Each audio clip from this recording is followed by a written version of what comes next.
At first, the mountain did not kill anyone. It gave them something far more dangerous. Time. Time to watch a black cloud rise above their homes and convince themselves it would pass. Time to hear stones striking the rooftop and decide they were safer inside. Time to escape and then turn back for money, a child, a parent, or the life they could not imagine abandoning. Most people in Pompeii were not killed without warning. For hours, the city watched its own destruction approaching. Some ran, some waited, and some made one final decision that sealed their fate. By the next morning, the streets were gone, the houses were buried, and the people who remained had become empty spaces beneath the ash. But the most terrifying part is not how quickly Pompeii died. It is how long everything still felt survivable. Because when the first stones began falling, the deadliest part had not even started.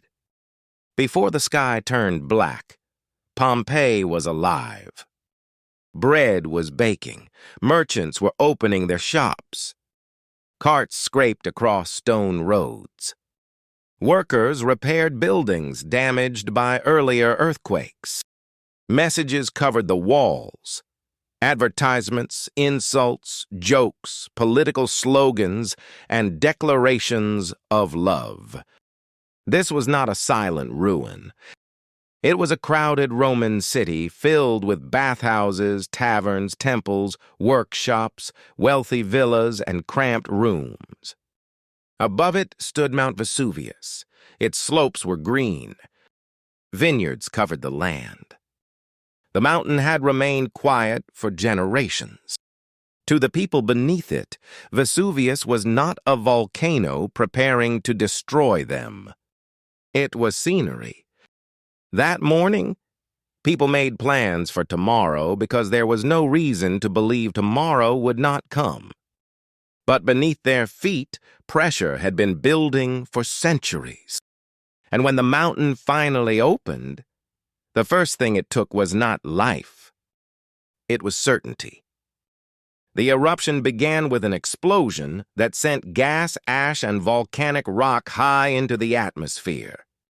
Across the Bay of Naples, Pliny the Younger watched the cloud grow. He later compared it to a pine tree, a narrow trunk rising before spreading into enormous branches. From Pompeii, the sight must have been impossible to understand. There were no emergency alerts, no eruption maps, no scientific explanation. Only a mountain that had always been quiet, and a cloud that kept growing.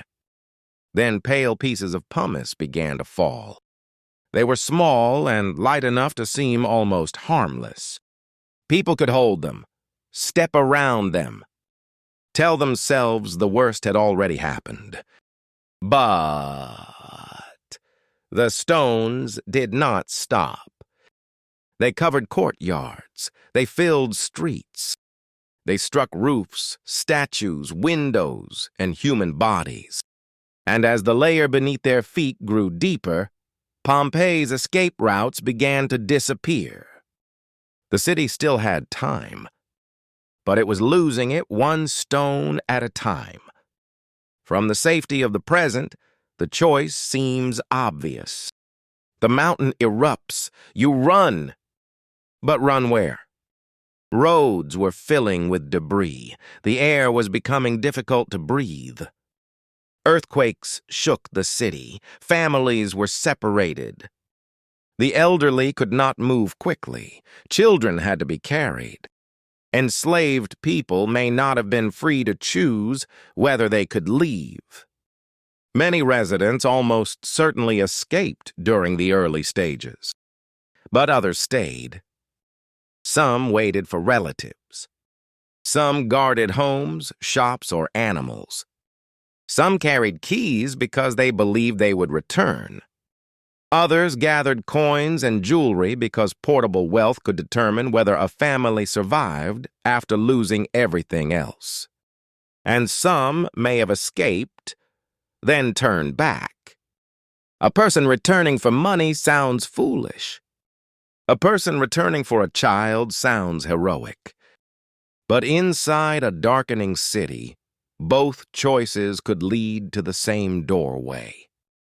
The same collapsing roof, the same final street. And while Pompeii decided what it could not leave behind, the weight above it became impossible to survive. One piece of pumice is light. Thousands falling for hours become a crushing mass. The debris accumulated until wooden beams bent and rooftops collapsed into the rooms below. Homes that looked like shelter became traps. Outside, streets vanished beneath meters of volcanic material. Doors could no longer open. Carts could no longer move. People wrapped cloth around their faces. Some tied cushions over their heads to protect themselves from falling stones. Then the sun disappeared. Ash turned day into night. Imagine trying to escape your own neighborhood without light. The streets are familiar, but the landmarks are gone. Buildings shake around you. Voices call from somewhere in the darkness. You cannot tell whether they are moving towards safety or deeper into the city. Then, for some people, the falling stones seem to slow. Pompeii may have felt quieter.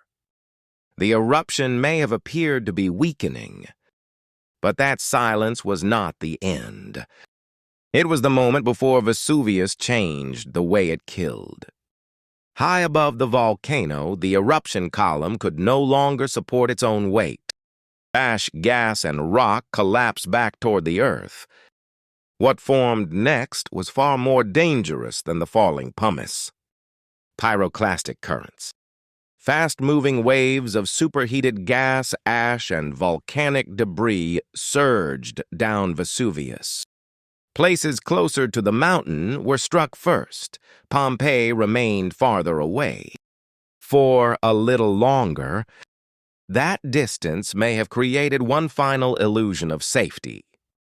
Anyone still alive had already survived hours of falling stone, earthquakes, darkness, and collapsing roofs. They may have believed they had endured the worst. Then the currents reached the city. They entered streets, poured through doors and windows, filled courtyards and rooms. Once close, they moved too quickly to outrun. Heat, ash, suffocation, impact, toxic gases, and structural collapse all contributed to deaths around Vesuvius.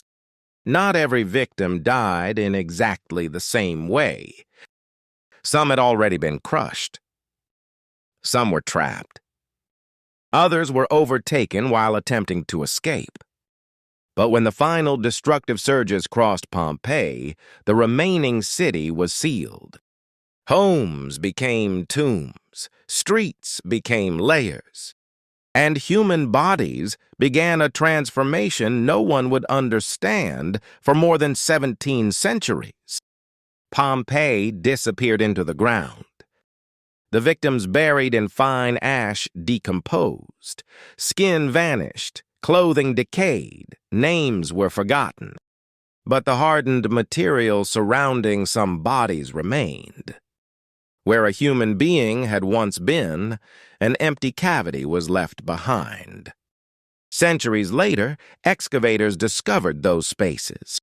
In the 19th century, archaeologist Giuseppe Fiorelli developed a method that made the invisible dead visible. Workers poured plaster into the cavities. They waited, then removed the surrounding material. What appeared was not a statue carved by an artist. It was the shape left by a real person. A body curled inward. A hand raised toward a face. Clothing pressed against skin, the outline of sandals. More than 1,000 victims have been found across Pompeii. But the casts contain another warning. For generations, people looked at them and invented identities. A figure became a mother. Another became her child. Two people lying together became lovers. Modern DNA research has challenged several of those stories. The positions were real. The suffering was real. But many identities were created by the people looking at them. Pompeii did not only preserve the dead, it revealed how quickly we turn them into stories that satisfy us. The eruption destroyed Pompeii, but it also preserved it. Rooms remained beneath the debris. Frescoes kept their color. Food stayed inside ovens. Tools remained where workers had left them. Graffiti survived on walls. The disaster captured details of Roman life that time would normally have erased. That is the cruelest paradox of Pompeii. We know the city so well because its ordinary life was violently interrupted. A meal became evidence. A bedroom became an exhibit. A body became an archaeological cast. The people who lived there never chose to preserve their world for us. They did not know strangers would one day enter their homes, study their possessions, photograph their streets, and stare at the shapes left by their deaths. Pompeii survived for history because it did not survive for them. Pompeii is often called a city frozen in time, but it was not frozen. It was slowly stripped of every safe choice. First, the cloud appeared. Then the stones fell. Then roofs collapsed. Then darkness erased the roads. Finally, the mountains sent something no one could outrun. Many people escaped. Others could not. And some stayed because for a few dangerous hours, staying still felt more reasonable than abandoning everything they knew. That may be the darkest truth Pompeii left behind. Disaster does not always arrive looking like the end. Sometimes it looks temporary. Sometimes it gives us enough time to become comfortable with the warning. Enough time to watch what everyone else is doing. Enough time to believe one more minute will not matter. The people of Pompeii did not wake up knowing they were living through their final day. They woke up expecting tomorrow. And by the time tomorrow became impossible, the city had already waited too long.